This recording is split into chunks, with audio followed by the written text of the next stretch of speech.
Hello, Buckeye Scoop family and everyone watching on a Friday. Not the happiest of Fridays. Sad day for college football, in my opinion. We're going to get into that. But first, you're watching this video. Please like the video, subscribe if you haven't already done that. Get that out the way. Also, we got 15 Ezekiel Elliott days until the kickoff in the shoe versus Texas. Had to go with my guy, Ezekiel Elliott, one of the greatest running backs in Ohio State history. If you disagree, so what? It's true. He's very, very good. But anyway, make sure you also understand that the super chats go to our pay it forward military, first responders. We're going to give back to them because they give back to us. We're going to take care of them because they take care of us. You know the drill. We're going to get right into it. We understand what today was. It was a disappointing, very sad day, in my opinion, for college football fans, college football teams. I feel very sad for Buckeye Nation, Penn State, Tennessee, Clemson, anybody affected by this scandal, the coaches who were upset about this, the integrity of the game, all of that. Like, this is an L today for the entirety of college football. And as you go through your timeline, you can scroll through. It's not just Buckeye fans and Michigan State fans. It's media of all types. Scrolling through my YouTube, I see Oklahoma fans. I'm seeing Oregon fans. I'm seeing like all types of fans going in on this decision by the NCAA to basically not do their job, to not abide by their own rules, their own bylaws. And so super disappointing. So I really feel bad for college football fans in general, not just Buckeye fans. Obviously, that's our rival, and we know they cheated, and the NCAA spelled it out for everyone to see that they cheated, but didn't do their job. And so that's super frustrating and super disappointing for all of college football because this is a revelation to everyone that it's a whole new world of basically no rules. It doesn't matter what you do. You can just, if you got the bread, you can pay for it and be done. And that's a sad, sad day in college football. So we're going to talk about it. I'm going to bring in, of course, Nevada Buck, and we got Intrinsic joining us. Fellas, how y'all doing on this tough, disappointing day in college football with this scandal? Intrinsic, I'll let you I'll let you go first. Yeah, I Intrinsic. mean, it's obviously a terrible decision and an exception that they made for Michigan, which they even tell you in the report. I mean, the report reads exactly like the failure to monitor case that I was pushing. So like intellectually, I feel like I'm vindicated because they got the level one aggravated failure to monitor.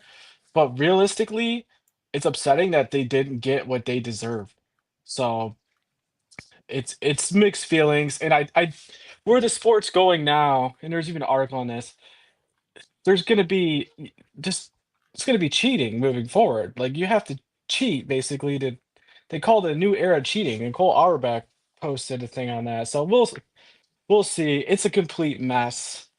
But I think as far as they were asking for a postseason ban, Ross Dellinger confirmed that. That's what broke down negotiations. So I think we were pointing the right way, just the COI really let up on this one. Yeah, Nevada.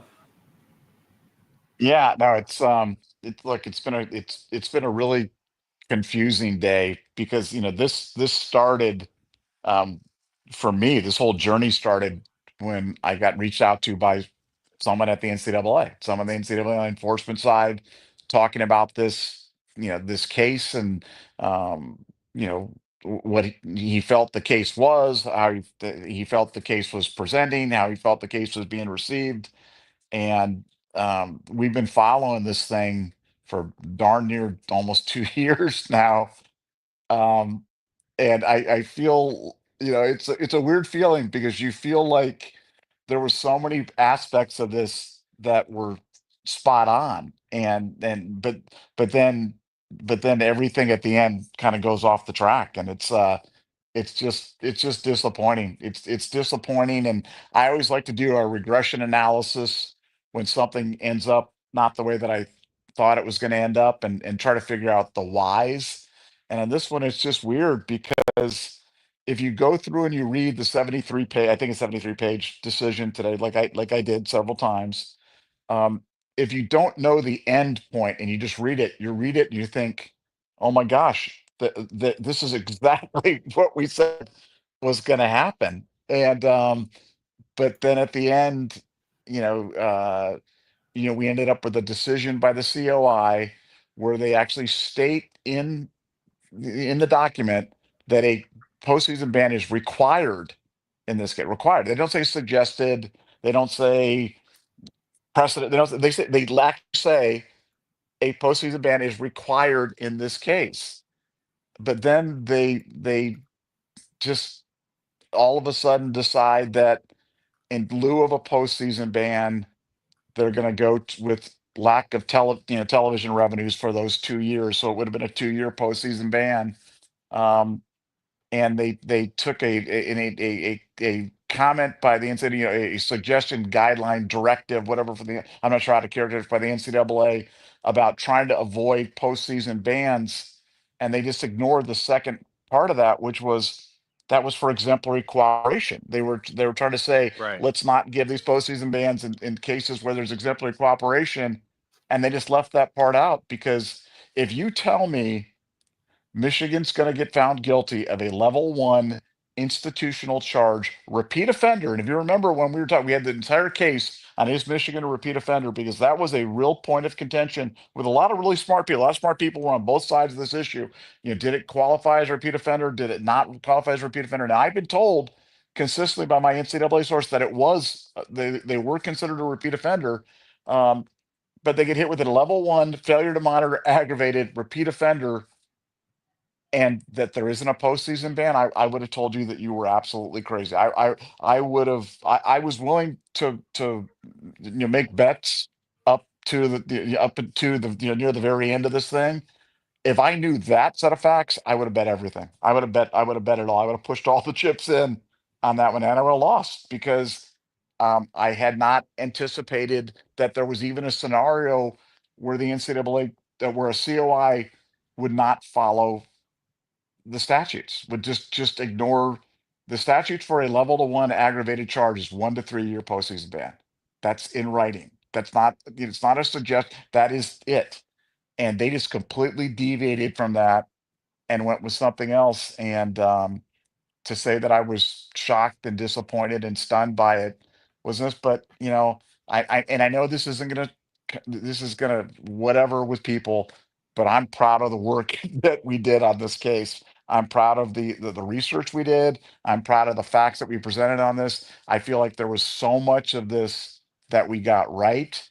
And like I said, had I known that they were going to get hit with that, I would feel 100% confident in every conclusion that we made regarding the punishments because there's never been a failure to monitor aggravated case levied without a postseason ban ever, Yep. It's ever, ever, crazy. ever. It's crazy. So this was craziness. That's where we're at. So that was a long answer to a short question of how I'm doing today, but that's how I'm doing.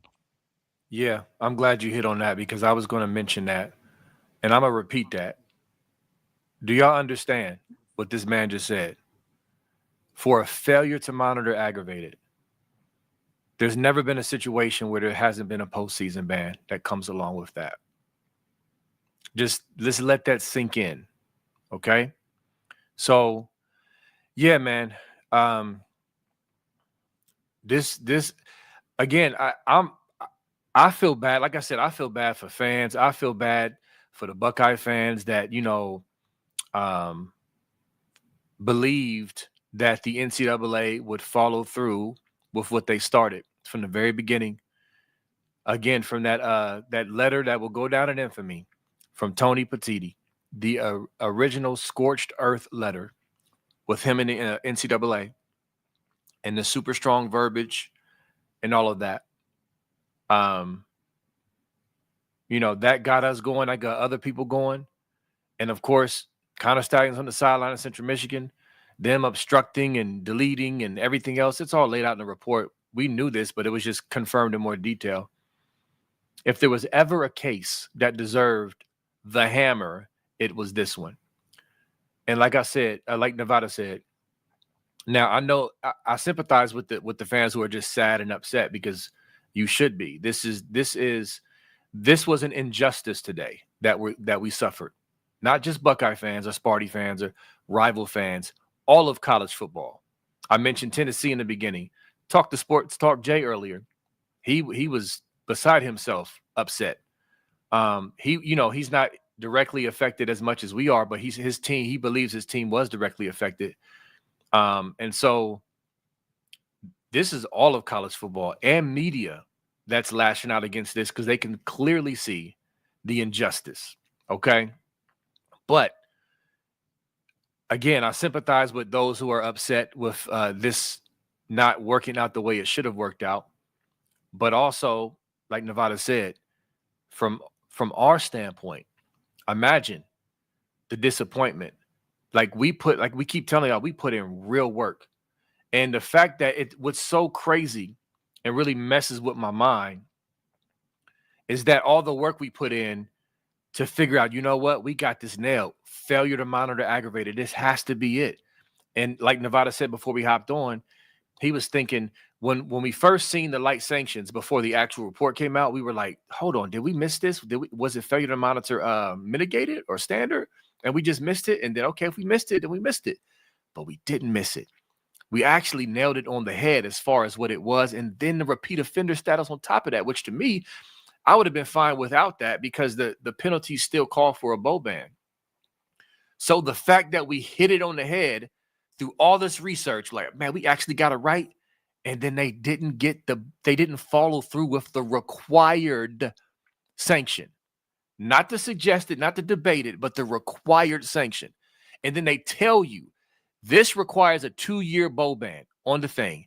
And then they say, oh, well, because of the current kids, we're not going to do it. It's like studying for an exam, and you get all the questions right, or most of the questions right, to get a really, really good grade, and then you fail. That's kind of how that feels from our standpoint. And so I resent the notion, of some who would say, oh, Buckeye Scoop lied to you. They lied to you about the hammer. We didn't lie to anybody. This was an injustice. Look at it. It's all in the report. I mean, the media members, they're picking it apart. College football nerds, go look at their Twitter. They're SEC guys. They don't hate Michigan. They have an invested interest in Michigan fans following their page. And that's why they always say this is not an anti-Michigan message. They always give that little disclaimer. They don't want to lose Michigan fans, but I love their integrity, because they were going in today, and we're going to touch on that a little bit. But again, this is not just a Buckeye thing. Real college football fans who understand what this is, understand this is an injustice, and it's just the NCAA, man. They put themselves up for foreclosure today. They're done. And Nevada said, we said this last night, like, this is the end of them as an enforcement arm if they screw this up. I mean, they literally had everything teed up perfectly. I mean, everything. And they just blew it. They just decided to, we're not gonna provide justice for this. So yes, I'm very, very disappointed. College football deserved more. Buckeye Nation deserved more. We all deserved more than this. And so, yeah, I mean, that's it. We'll go ahead and cover some things about this specifically, because again, we spent a lot of time to try to get this right, and we got it right, and still end up getting screwed in the end because of the NCAA. So anyway, fellas, anybody got anything on that? Yeah, so Go so intrinsic. I just want to say this is a technical point, right? Because they basically got off on the postseason ban because they said they didn't want to uh punish current like future players. So here's something from one of my NCAA sources. They were like, what's the effing point of having bans at all? If they didn't want bans, then when they issued the Constitution amended, then they should have taken those out altogether as a penalty. So when they had the new bylaws for the updated year, they addressed the differences between current players and not punishing them, but keeping postseason bans in. So when I was looking at this for being a postseason ban, I understood the current players, they lean towards not doing that, but they have it in their constitution that's updated that that's for exemplary cooperation. If you don't do that, you're getting a postseason ban. And the COI tells you that. They tell you this is supposed to be a postseason ban. So they went against their own bylaws. And I just one point of separation. This was the Committee on Infractions decision.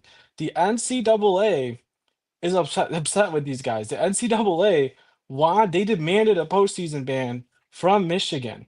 Ross Dellinger, the sharpest reporter on this thing, he literally says that was why negotiations broke down and why this went to the committee in the first place. So the committee went rogue. They literally went rogue and deviated from the bylaws. So I found that very strange. And also a very strange point, and I'm sure we'll get into this here in a minute, but they said that it's only for ineligible players do they vacate games. The college football nerds nailed that. It literally and so one of them said the ineligible player is the only way to vacate shows the stupidity of this group. Are they bipolar? Because it's not the only way. It's in their bylaws. It's for additional penalties too. They have flexibility in there. So I don't know what the COI if they just couldn't interpret the bylaws, which maybe, or there's just something else happened with this because they did not follow the letter of the law in this punishment. So. Well, they didn't even follow. It's not even. I mean, for me, and I don't want to mince words, but they didn't. It's not even the letter of the law. They didn't even follow like the law. You know what I'm saying? Like this wasn't a fine point. This is required. I mean, can you read that, Moses, for me? Just because I don't have the thing in front of me, and my eyes aren't as nimble and as good as your young ones. But I mean, that one sentence where it says a a postseason ban is required in this case. Am I misquoting that in any way? No, I gotta find it. I don't have it up. I got the college football nerds up. Can we get back to that? I'm gonna try to find it Yeah, so I can pull it yeah. up. I want to say it's on page 37 or something like that, but whatever. But no, this look, the press conference, everything was just full of these contradictions. They were talking about vacating games, and one of the person said, "Well, yeah, vacating games was not within our purview. It's not, it's not allowed. It's only allowed in the case of the ineligible players." And then another person said, "Well, no, it was just that we didn't have the sufficient evidence to support a charge of vacating wins." You know what I'm saying? Which are saying two very, very different things. Because they kind of dealt with this in the COI in the decision, as it were, because they talked about the lack of cooperation, how Connor Stallions had bragged to an intern how he broken his phone into 1,000 pieces and thrown it to the bottom of a lake or something like that, and that along with all the film and all the stuff like that. And so because they lacked because they didn't have Connor Stalions' phone mirrored, because they didn't have Jim Harbaugh's phone or access to his emails, that they didn't have sufficient evidence to merit the charge on the vacated wins. But it's like, what type of message is that? So the message is, if you don't provide the evidence, then they don't have the evidence to level the charge. I mean, is that the way Intrinsic and B, is that the way that you guys read that? Because that's how I saw that. Trinzy. Yeah, so I just seen them as I don't think they even wanted to get into vacating games. A lot of the report they mention it. A lot of the stuff they mentioned was from the Big Ten letter. They said the goal was to gain a competitive advantage, and likely a competitive advantage was gained. But then they kind of were like, yeah, the we couldn't gather all the evidence to because it's smashed into 10,000 pieces in the bottom of a lake. And so it's just ridiculous to me. I don't think they wanted to make a controversial decision. I think they literally I mean, but they made a controversial decision on the postseason ban. So I don't understand what they did. It's almost like they just wanted to back off from this thing completely. Every interpretation they went with, they went and deviated to favor Michigan. So I mean, the goal of this whole thing was to gain a competitive advantage. And a lot of the links that they went to, they had 56 instances of this guy doing it. And you have, and also another key point that we learned today is Sherrone Moore. He didn't delete texts out of anger. He literally admits to the Yeah. reason he deletes it is because Stallion came out. So anyone with common sense, they don't have subpoena power. They can't put him under oath, right? They couldn't get any of their personal phones. They're supposed to turn in their personal phones. They didn't. So they don't have the means like to get in there and prove that other people knew. But clearly Sharon Moore knew because he wanted to delete everything.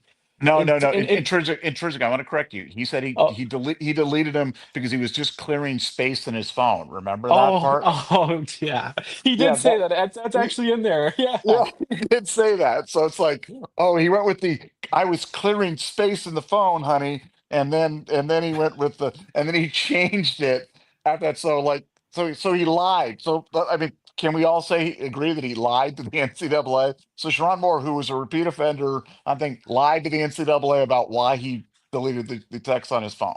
And he gets to pick his games. He gets to pick Well, his games. Like but he so but he it does. but he does have the honor of being and I believe this is correct. I believe he's the only active Division 1 head coach that's under a show cause right now. That's correct.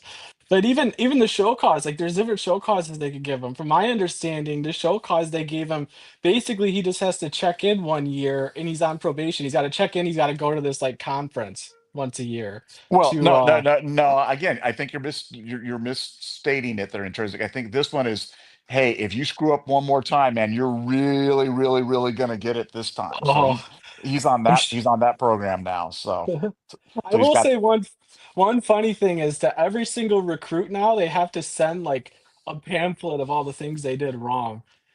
Did you catch that part in the Yeah, report? I yeah, did they not have catch that. yeah, they have to put Yeah. like they have to put a public disclosure on their things. And they have to disclose. I mean, it's all silliness. It's They'll make a silly, big yeah. joke out of it, and they'll kind of go on all this stuff, and the it's really just kind of one of those things where you know I think for Michigan as a Michigan fan, again, if I always put it on the other foot, if this was Ohio State, man, I would be disgusted. This is one of the most disgusting sagas that I've ever. And you read this thing, take the time. I know you guys take the time to kind of come onto the show, watch the show, listen to the show, take the time and go through the decision is online.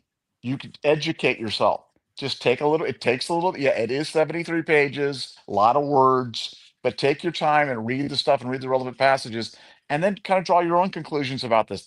This is a really, really sordid tale. I mean, such an embarrassment for Michigan. So many things in there about Connor Stallions, about the idea though too that Connor Stallions is still going with the well, they just didn't act. They just, it was kind of like a don't ask, don't tell on how you got the signals and stuff like that. Wink, wink. And, none of it's believable. They didn't even say they believed. I thought that this case was going to be about exoneration. I thought this case was going to be if we got it wrong, it was going to be because they believed some of the arguments, they bought into some of the discussion, they Right. believed some of the witnesses, there were mitigators or aggravators that we overvalued or undervalued as appropriate, and none of that happened. No, they didn't believe any of this. They didn't accept any of the Michigan arguments, and it's like they got it right all the way to the very end, and then just decided to not do the required punishment. And I have not spoken to my NCAA guy. I have to imagine he's apoplectic. I mean, for those guys that worked as long and hard as they did in this case, and to have them just completely disregard um, what the required punishment. Guys, keep in mind that's the word. The word is required punishment, not suggested, not guide, not it's required. It says shall be prescribed. That's Yes. what it says, shall be. So it's the core penalties for it. And understand, this is such a serious charge. I believe there's only been two level one aggravateds, maybe three in the whole history of the Oh, I didn't know NCAA. that. That's Yeah, so crazy. this is literally such a rare and egregious case by Michigan. I mean, you literally have stories in there, and hats off to this lady who's like the head of compliance at Michigan. She is chasing down Stallions in the hallway trying to get his phone, and he like And she goes into great lengths about how the culture at Michigan was to break rules, and they did not allow her to do her job to stop or find any of this. Mm. So I had wondered, like, if the compliance department had turned a blind eye. No, Michigan did not empower her at all. And moving forward, the real thing that is indisputable moving forward, there there's compliance departments are going to ramp down completely. If Ohio State right now is like, I've heard Ohio State ever since the tattoo gate has been really hard on compliance, like over the top. That's completely unnecessary because the penalties moving forward that are meaningful are all on the involved individuals who violate. So if you're a compliance department, you might as well step back and say, well, it's on you. If you get in trouble, you get caught, and you can face a suspension and show cause or whatnot. But we're not going to hold the institution accountable anymore.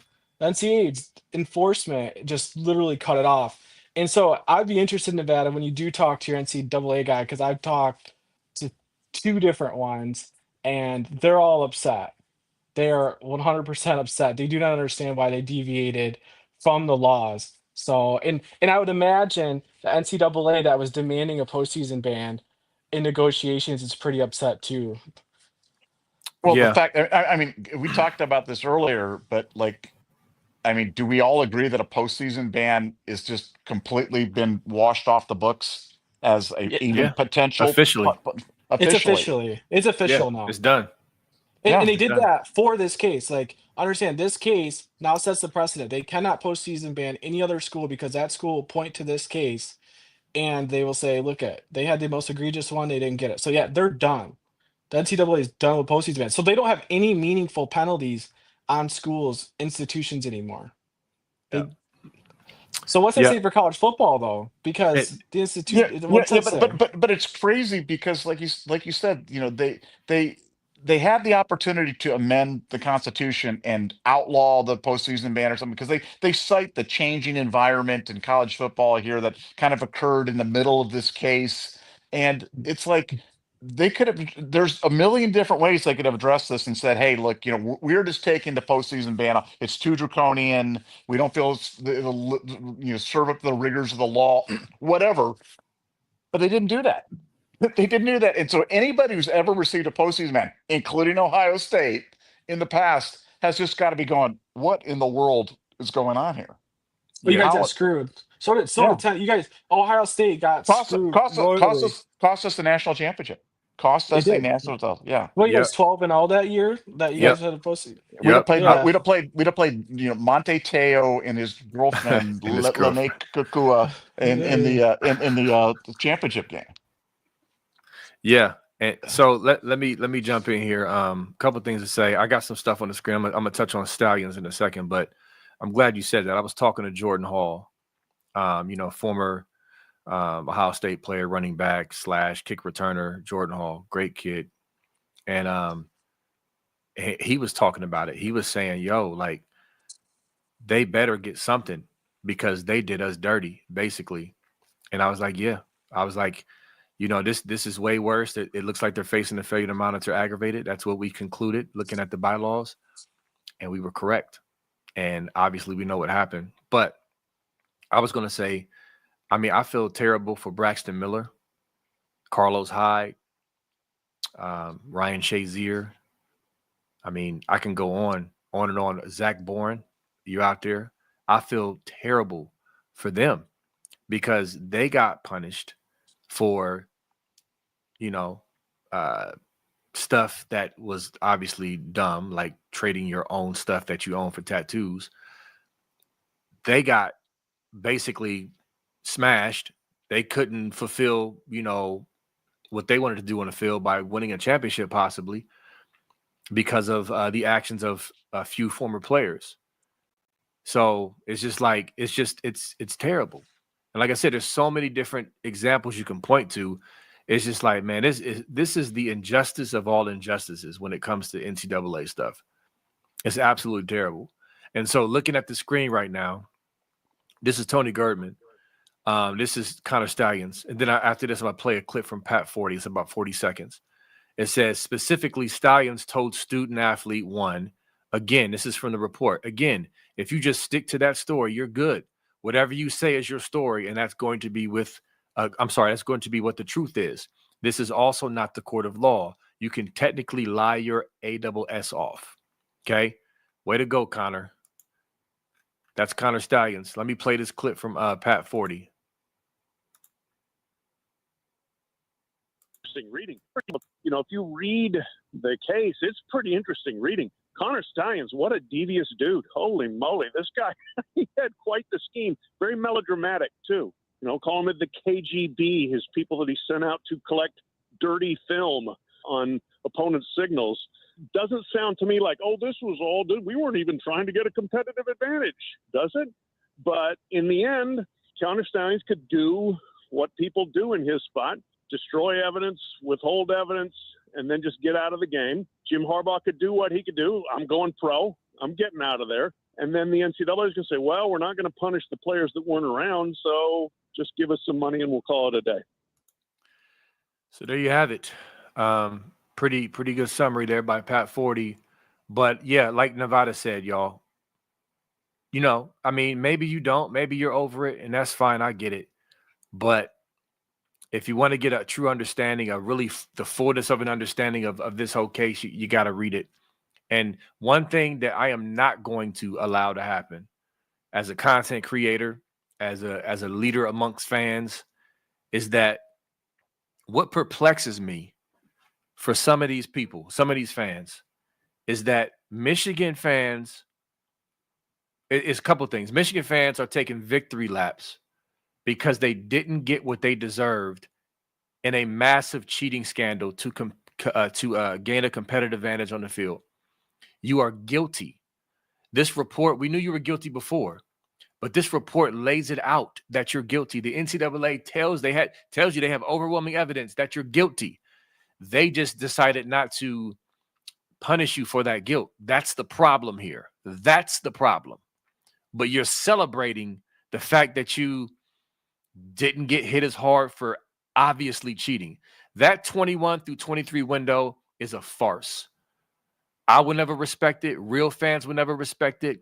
It's fraudulent. It will forever be fraudulent. Period. That's the truth. Anybody else who comes with a different conclusion, you bugging. So that's one thing I'm going to continue to remind Michigan fans of. The other thing is, listen, I'm not going to go too hard on some Buckeye fans because this was a huge disappointment. But don't let the fact that Michigan cheated slip away. Like they can't. If this was Ohio State, we would hear about this forever. This it's almost like this very little backlash outside of the media and college football fans, nerds, or like people who care, who are like, we care and we're sharp and have high IQs. Other than that, it's just like, do you understand? Like, read the report, the egregiousness of this with Michigan cheating. That cannot slip away. They need to be held accountable in some way. If the NCAA is not going to do it, college football needs to do it. So that's all I'll say for now. Nevada? Well, yeah, I mean, it's a really sordid tale. I mean, you read this thing, and it's a tale of a football program out of control, completely, just defiant of compliance. Compliance was completely ineffective because the culture was so bad that there was nothing that they could do. They actually, they talk about this in the decision, how how compliance was helpless to the whims of the football team. And I can't even imagine how that thing was operating, and well, I can't imagine how that whole thing was going. What's hard to kind of get by is, like I said, when you read everything, you just can't believe that the punishments were what they were, because it just reads like a terrible novel of this. This is the program, and it's all been discovered, it's all been uncovered, they've all got it kind of laid out. There's all these things,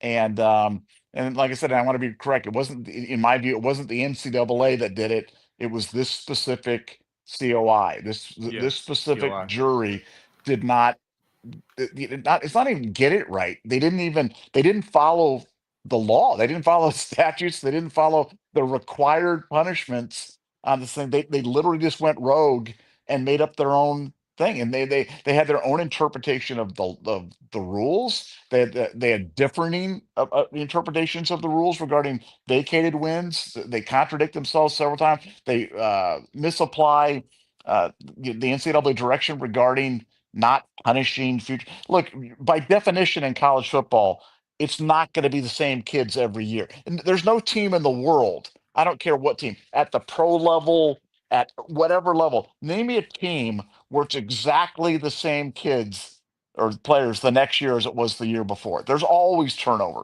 In college football, it's one of the hallmarks of college football is that you turn over 30% of your team every year. So of course it's not going to be the same kids. And when you have a investigation that lasts 2 years, you're going to turn over 60% of the thing. But that shouldn't be the point. The point should be the punishment should be meaningful enough to create a deterrent, to create somebody. What's the deterrent here? It's not a deterrent. It's an absolute encouragement to disband or defund your compliance department. And by the way that they said it, and this was brought up in the Nicole Auerbach thing, bless her heart, the Michigan grad. You could bribe the officials. There could be a case where you bribe the officials, and according to their technical reading, that would not involve it vacating of the game because it Right. didn't involve an ineligible player. You could hack helmet communications and hear the play that's coming in next time, but that would involve so it's a ridiculous notion that one guy was spouting during the thing. Like I said, I really don't think that he even really had an understanding of the rules. And I don't know if that was intentional. I don't know if that was just duplicity. I'm not sure where that was coming from, but it was odd.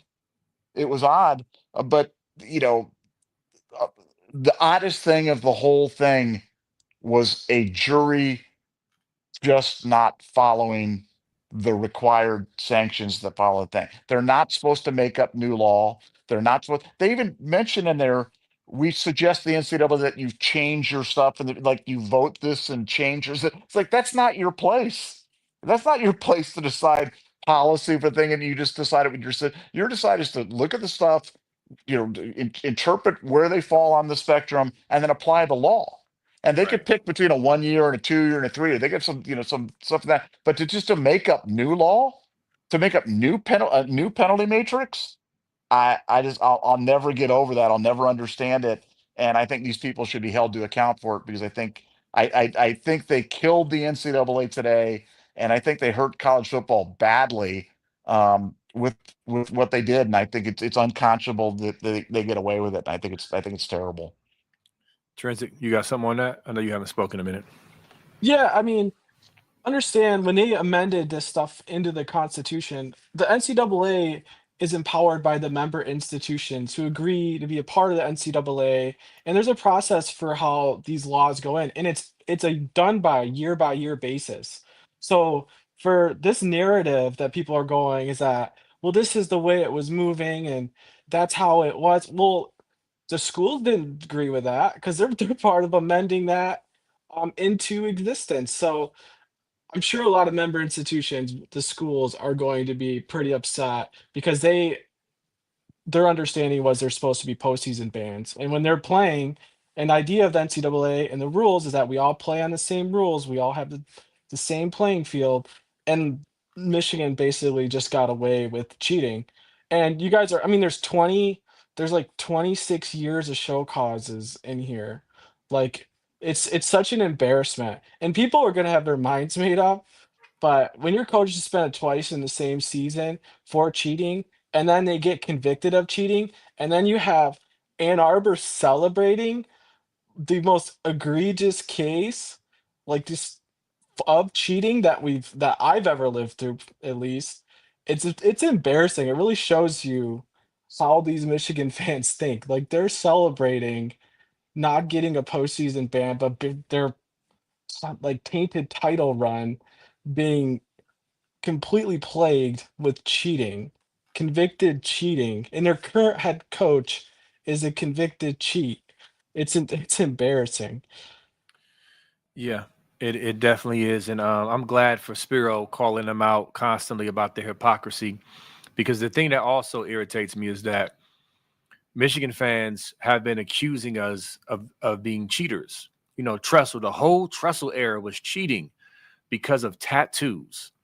Okay, you know, there's other accusations they hurl at him that have not been proven, no evidence, but they just, oh yeah, Tressel was a cheater. Y'all cheated for years. Y'all paid players for years. No evidence, but that's what they claim.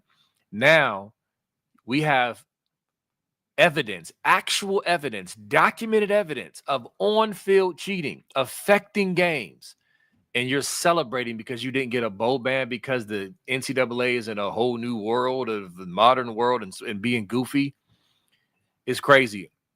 And yeah, and again, listen, I know people are upset. I feel for you. I'm hurting for you. I'm hurting for this disappointment. And like I said, this is an L for college football. This is for the sport I love. This is an L for college football. But if you're a Buckeye fan and you're celebrating this today because you have an agenda, you hate the scoop, you hate intrinsic, you hate whoever, you're a weirdo. There's no ifs, ands, and buts about it. I don't understand it. It's ridiculous. But whatever, it is what it is, man. People going people. But yeah, man, this has been a very frustrating and disappointing thing to endure for someone. Like I said, we've been grinding at this, trying to get this right. We got it right, and because the NCAA or COI wanted to be goofy, we end up getting it wrong because they didn't, enforce the penalties that their bylaws say they should enforce. It's crazy, but the great thing is football is on the horizon in a couple of weeks. I'm very, very happy about that. Eventually, we'll turn the page on this. Definitely needed to address it today and respond and react to it. But this has been one heck of a journey with a super disappointing ending. And it's like, what now? What's going to happen now? What are schools going to do? We were already concerned about Wild Wild West with NIL. Now, I'm concerned about Wild Wild West with just rule breaking in general. So it's just like, man, it just sucks. It sucks. And I think anybody that's real out there and honest and put their little agendas to the side can agree that, yo, this is not good for the sport. Nevada. Well, yeah, no, it's I mean, look, I mean, uh, I, I don't see where the NCAA goes from here, and I don't know where people go. I don't know how anybody can have any respect for the NCAA processes, and um, I love college football. I always say college football to me is above everything else in my life, above the NFL, above Major League Baseball, NBA, NHL, and I mean, and college football has always been king, and I feel like this did just what it's going to do. It's going to hasten the move to a super conference and a commissioner, because if you have a commissioner in this, and you'll be able to adjudicate punishment a lot quicker. You'll have one person, one voice that'll do it. It won't be some committee. It won't be a 2-year process, and that'll come on. Now, the punishments will be swift. I'm not sure they'll be fair, because you never know. It depends on the commissioner. People can debate that when you look at the commissioners, whether it be Silver or Goodell or whomever, whether or not they've got stuff right. But Goodell's got one in front of him now with the Harbaugh. I mean, Harbaugh has now been banged with a 10-year show cause from college football. He's the ultimate guy that's taken refuge in the NFL after leaving behind a smoking crater in college football. Now, what does Goodell do? Does Goodell follow through on the Goodell rules that he laid down for Terrell Pryor and for Jim Tressel, or does he ignore it? I think that's an open question. I haven't heard that thing debated much nationally, but I think it's something that's worthy of note, because as Ohio State fans, we all remember that. We all remember when he made those statements. We all remember when he took that hard line on that. So you're seeing what Goodell does with that. But I just want to go back to the cases for 1 second. I was struck by the fact that you talk about the breadth of this cheating scandal, and the NCAA. Michigan tried to argue. We always laughed at Michigan trying to argue the, hey, if we don't do it, if we use third parties, It doesn't matter. It doesn't up. The rules don't apply to us, and the NCAA didn't buy any of that. They hit Stallions in Michigan with scouting 56 games or whatever, 58, 56 games.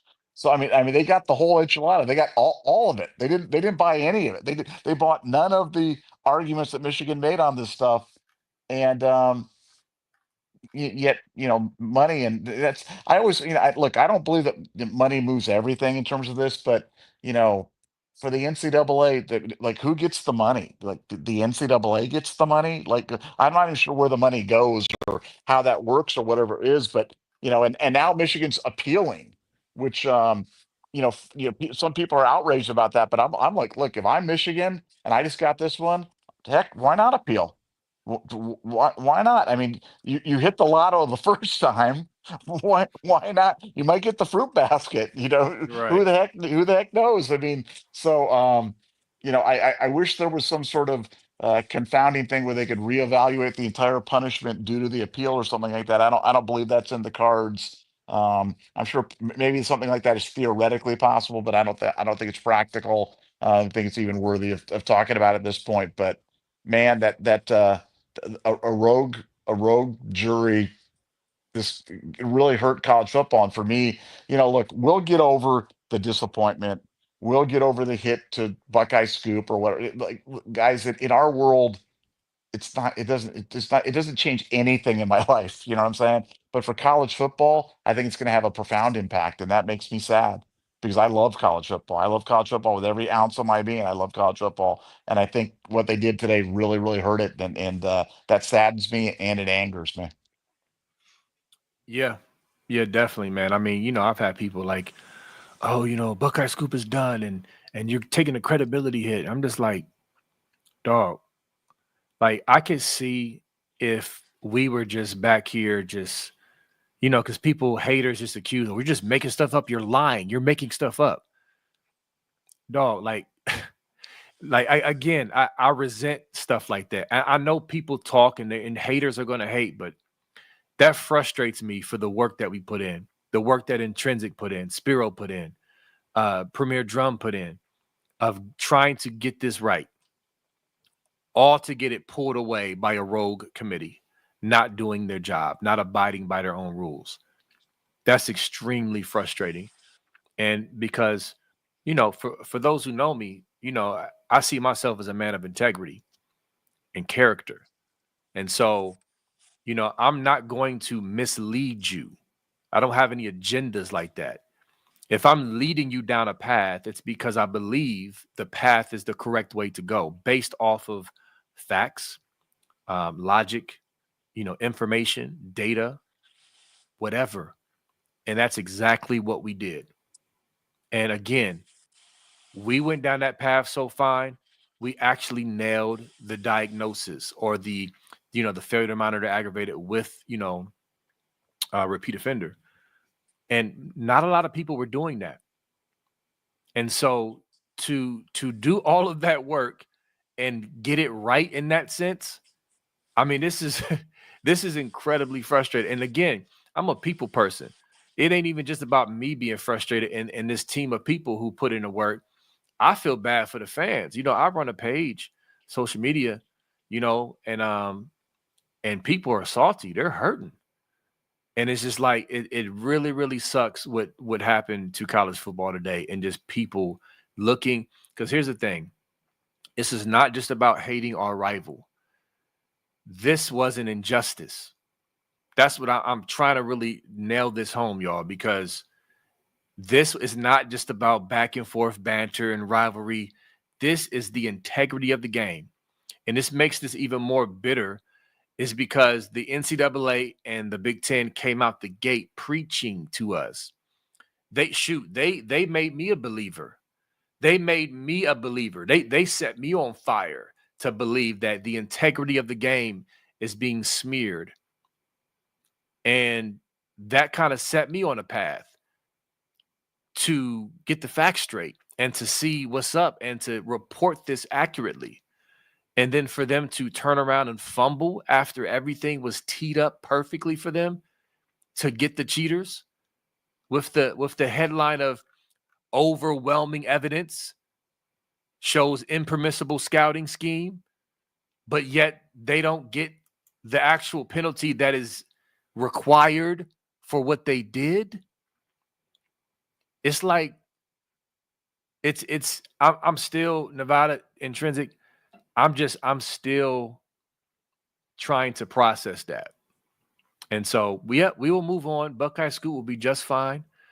I will be just fine. Life goes on. College football's coming up. We got the number 2, 3 team in the nation. We're about to play Texas. I'll be in the shoe, screaming my lungs out. We gonna be good. But I just really, really, really hate what happened today in college football, and a lot of others do as well. College football nerds all over the globe, all over SEC country, Big 12 country. It ain't just us. If you ain't looked around, go look around. The entire country of those who are actually concerned with the health and integrity of college football are upset about this. Well, So- but I got a question. Intrinsic, I got a question for you because you Yeah. obviously you follow this, you follow social media, you follow other accounts. How many other people in the world were talking about Michigan getting a level 1 failure to monitor aggravated as a repeat offender charge leveled against them? I mean, I'm not saying we're the only people who were talking about that, but there wasn't many people. I mean, was that out there and I was just missing it, or was it a very select group of people that were even talking about that? Well, it started to be talked about after really it was highlighted on this show. Put it that way. All of a sudden, I started seeing people frame the argument as this is going to be a postseason ban because of the level 1 aggravated failure to monitor. So yeah, it literally like originated on this show, and that's the way people framed it. And we nailed that. We nailed what it was. But I mean, you mentioned earlier, right? Money. So like, okay, we're here. This happened. This has to, I think it has to do something with money. And the sad reality is Michigan's fan base is larger than the strength of their team. So they want the money from those fans. So they want to prop up a team that in the modern era of football, since the forward pass has been invented, is like a slightly above average team.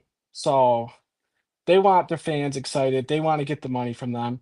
But they had a postseason ban last year, right? And for all we know, the postseason bans that they should have got, they might levy it on themselves anyways. So there's always that. Well, yeah, All right. I mean, the one thing that does give me solace is, that we don't want Michigan. We don't think Michigan belongs or deserves to be in the college football playoff this year. Well, they're not going to make the college football playoff anyway, so they're gonna Yeah. they would have been banned from the Pop Tart Bowl or the Weed Eater Bowl or whatever the heck bowl that they were going to be going to anyway. So that part doesn't. But it's yeah, it's a very frustrating situation and a very confusing one. All right, let's jump on these super chats. We are like super stacked up on super chats. So let's dive into that. Mike Green, what's good, bro? Thanks for the 199. Harbaugh was 49-23 before the cheating, 40-3 after. Yeah, I mean that's just one of the many things to point to of guilt and obvious cheating. But what are you gonna do? You got the money, then you can do whatever you want to do, I guess. Anything on that before I move on, fellas? No, I mean, clearly I don't think they obviously went to a great deal of trouble to gain a competitive advantage, and they gained a competitive advantage, and as soon as they stopped cheating, it went away. So it's Eight. amazing how that works. I agree, Mike Green. 8-5 afterwards. I mean, Yeah. so Yep. All right. Mark Allen, thanks for the 5. What are the odds UM is being set up because they can hit them with another NOA yet to land relating to a player whose name rhymes with fake forum? Yeah, I don't know about the setup. I mean, that really doesn't make sense at this point because it wasn't about. You would maybe have an argument if it was like, hey, they didn't have enough evidence, so they only got a failure to monitor standard. So they didn't quite get the cut, for multi-year postseason ban. So maybe on this next one they can, but that's not what happened. They got the highest you can get to get the highest threshold of penalties, and they let them skate. So another NOA is not going to do anything but just find more money, and maybe a few more suspensions or something. So no, it's not. Y'all got anything on that? Well, yeah, Quorum was most certainly ineligible. Quorum and I mean, but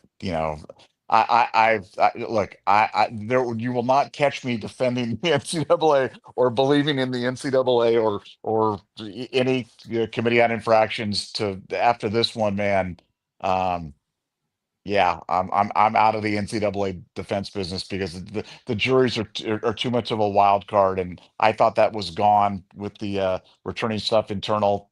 Obviously, it's still alive and well, and so I'm just I think we just turn the page and just know that justice is never really going to be done. Yep. Yeah, this is how it'd be worded if they did another NOA. Yes, Blake Corn was ineligible, but we're going to deviate from the penalties and give Exactly, and give a show exactly. cause if he comes back into college Oh somehow. my God, and $1 million fine. Yeah. Oh man, I was laughing, and this has not been a fun day, but I was laughing at Dan Novak Trinsic. He said Stallions is going to be back at Michigan in 8 years and 1 day. Yeah. Yeah. Like the day after his show calls is up. I mean, it's just, geez He has Louise, to man. serve a suspension.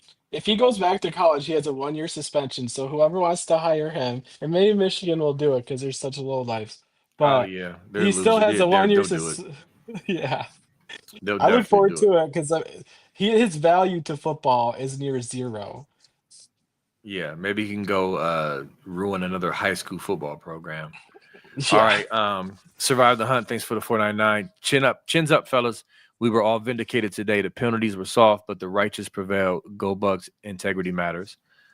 So yeah, the vindication in the form that we've been saying they cheated for months, and it was all laid out in even more detail. Yeah, that element, sure. Yeah. But it's almost like I liken it to maybe, let's say somebody committed a brutal crime against your family, taken to court, all the evidence is laid out, and everybody can see like, yo, they did it, they're guilty, they even confessed. But when the jury comes out, they say not guilty, or to make it even more accurate, they might say, uh whatever, they say something that basically gets them off, and they don't get the penalties they deserve. So it's just like, sure, everybody knows they're guilty, and we were right, they're guilty, but they didn't get the punishment didn't fit the crime. So that's the challenge with that. So vindication in one aspect of knowing that they're cheaters and the whole nation knows, sure, but it's still, not sufficient for me because of the COI basically abandoning their own bylaws, fellas. Yeah, Yeah, I I mean mean, that. go Yeah, ahead. yeah. I was gonna say, just it's I mean, it's you can be right about a lot of things, but at the end of the day, you know, when they don't get the punishment, nothing feels good. Nothing feels, it was just it's a terrible day. I don't really have any more to say. They're just terrible. Well, I will say you guys just won the national championship last year. You don't have to defend the legitimacy of their national championship. Michigan fans, you can still see them today. They have to defend the legitimacy of that championship, and they're insecure about it. Like, you guys should feel good. You won Very. the hardest national championship, because now it gets harder each year with this playoff format. You have to play the toughest teams to get there. So you guys should feel good. You don't have to defend that every day like Michigan fans do. Very true. And they will forever defend it because it's fraudulent. All right. Let's see. Ravia Tube. To Tube. Thanks for the 10. Why not vacate wins at least? That will ensure that others who had to vacate wins can catch up better to the winningest program, quote, winningest program of all time, right? Makes no sense. So we touched on this earlier. Again, if you're going to vacate wins for anything, this is the time to do it. The NCAA confirmed, acknowledged several times in the document that they got an unfair advantage. They cheated. They affected the outcome of games. But and even like I said, the college football nerds, they called them out on this on their own bylaws, highlighted it. We covered this months ago in their own bylaws. It says it's clear they had room, space to do that, and they didn't do it. And so, but I guess I shouldn't be surprised by that because they had even more of a layup, slam dunk with with the required punishment of a 2-year bowl ban, and they didn't do that. So Yes. that's that. I don't know if y'all want to say anything to that. We can go to the next one. I mean, what they basically said is they didn't vacate games because Connor's phone's in the middle underneath a lake in 1,000 pieces. Really, that's Yeah. basically what they said. Because we couldn't get the evidence off his phone, we didn't vacate games. We know it committed it, like we know what led to a competitive advantage, but we couldn't conclude exactly what that was because his phone's in the bottom of a lake. Right. So destroy evidence and don't comply and you good. That's pretty much the recipe. So there's that. All right.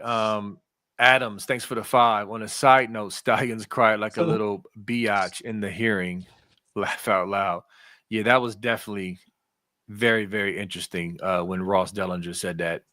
It's just, dude, that guy, man. That guy. So, but prepare your stomachs for cringe because he's going to be all over the place on podcasts, all of that. They're going to parade him around because they're idiots. They have no integrity, no character. They don't care about the integrity of the game. They'll parade Stalions around like a hero and all that. So, get ready for another Bussin' with the Boys garbage or something goofy, trying to spin the narrative of everything that was laid out in the document. Y'all got anything on that? No, just he's an embarrassment, but he's a perfect representative of everything Michigan football.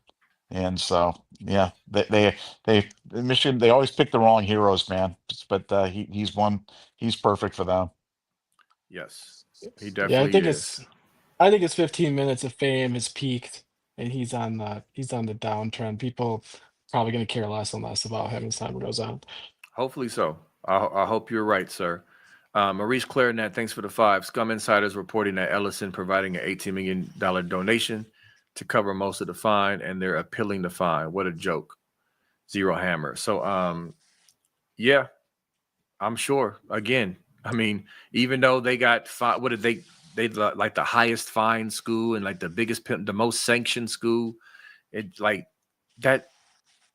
It doesn't matter. Like money at the end of the day, it could be covered. Big institutions like that who don't have any character or respect for the game and all that, they're going to win at all costs. They're going to pay that right up.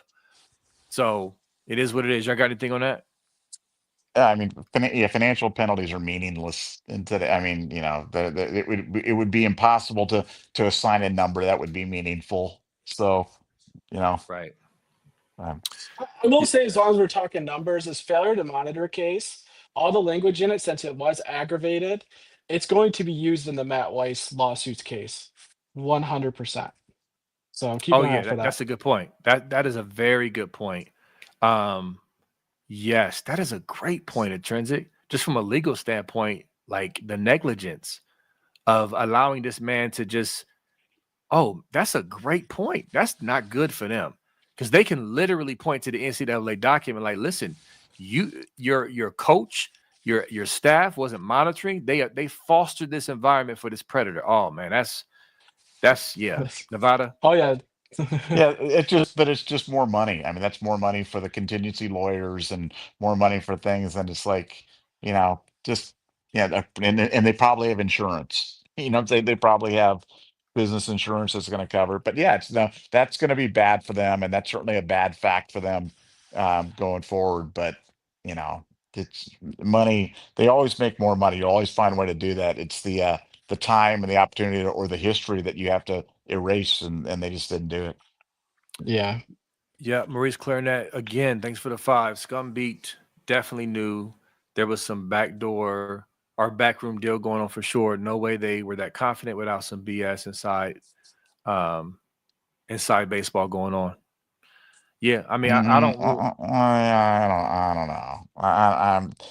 You know, like sometimes you can be right, and like I mean, we haven't talked about this B or intrinsic, so you guys can, you know, feel free to chime in. But like, uh, do you believe those guys knew that the committee was going to go rogue?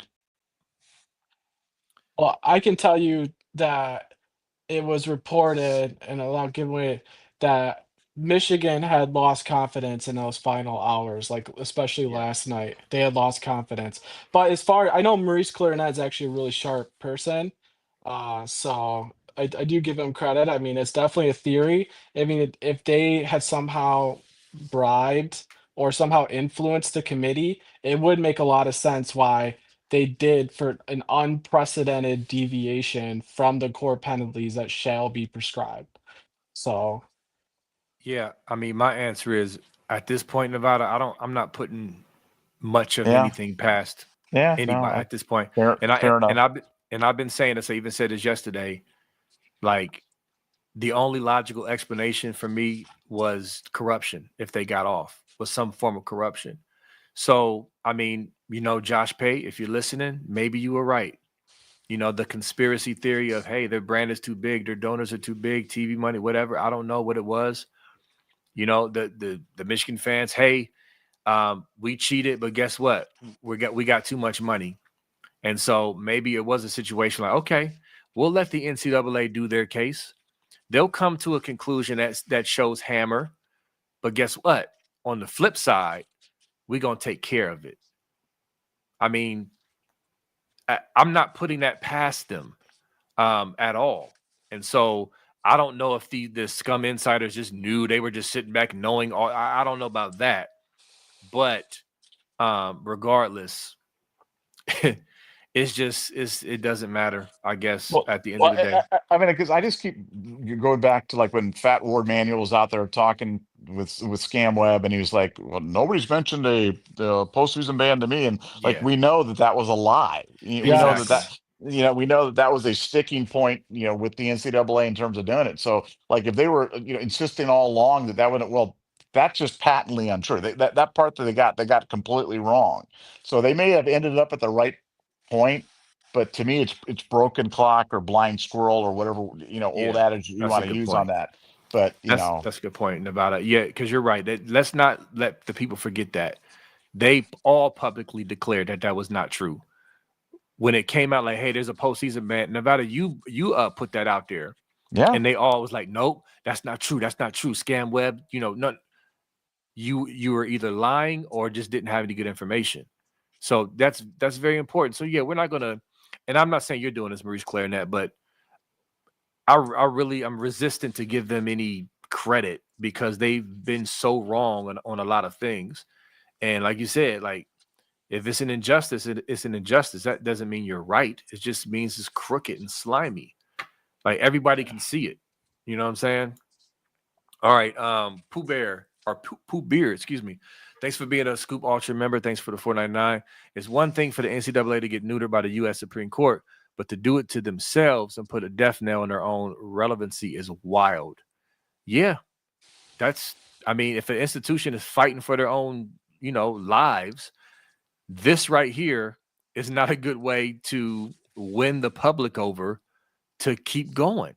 Like again, this is not just bitter Buckeye fans. No, there's a lot of people who aren't Buckeye fans who know this is trash and they hate this for the game.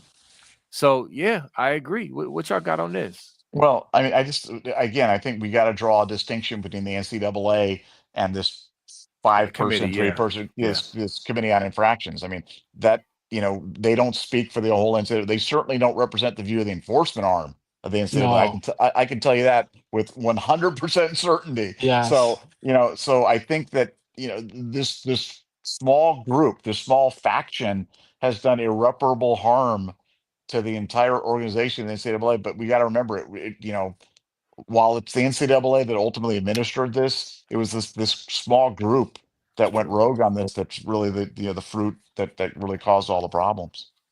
Good point.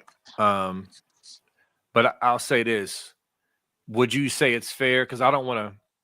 I want to put the blame in the right place. But would you say it's fair that the system that the NCAA has took a blow today, even though it wasn't the NCAA investigators?